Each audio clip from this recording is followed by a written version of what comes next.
ரசூல் ஸல்லல்லாஹு அலைஹி வஸல்லம் அவர்கள் சொன்னார்கள், மன் மாத வஹுவ யஅலமு அன்னஹு லா இலாஹ இல்லல்லாஹ் தஹலல் ஜன்னah.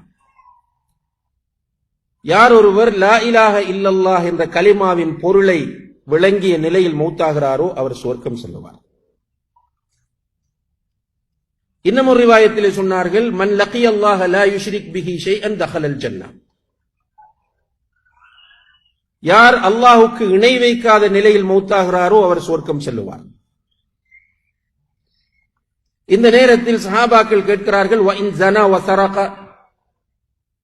அவன் திருடினாலும் விபச்சாரம் செய்தாலும் சுவர்க்கம் போவானா என்று கேட்டதற்கு அல்லாஹ்வுடைய தூதர் சொன்னார்கள், வ இன் ஸனா வ ஸரக, அவன் விபச்சாரம் செய்தாலும் திருடினாலும் சுவர்க்கம் போவான் என்று சொன்னார்கள். எனவே யாராவது ஒருவர் சுவர்க்கம் செல்ல வேண்டும் என்று விரும்பினால் முதலில் அவரிடத்தில் தௌஹீத் வர வேண்டும், ஷிர்க் போய்விட வேண்டும். நல்லா புரிஞ்சு கொள்ளுங்க. நிறைய தொழுதா சுவர்க்கம் கிடைக்கும் நினைக்கிறது தப்பு. தௌஹீத் வந்ததுக்கு பிறகு நிறைய தொழுதா சுவர்க்கம் கிடைக்கும். நம்முடைய சமுதாயத்தில், முஸ்லிம் சமுதாயத்தில் பெரும்பாலான மக்கள் மிஸ்கைட் பண்ணப்பட்டிருக்கிறார்கள். இபாதத் செஞ்சா சுவர்க்கம் போகலாம் என்று. தௌஹீத் வராமல் இபாதத் வேஸ்ட். இதை நான் சொன்னா நீங்க என்னோட கோவிக்கலாம், அல்லது அஸ்லம் மௌலவி சொன்னால் அவரோடு நீங்கள் கோவிக்கலாம். அல்லாஹ் குர்ஆனில் சொல்லிவிட்டான், ல இன் அஷ்ரக்த, நபியை பார்த்து சொல்கிறான்.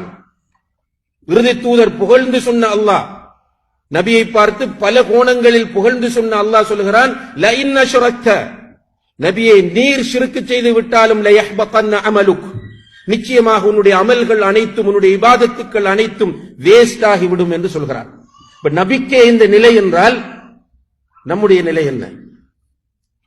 அப்ப தௌஹீத், லா இலாஹ இல்லல்லாஹ் என்பதற்குரிய பொருள் தெரிய வேண்டும்.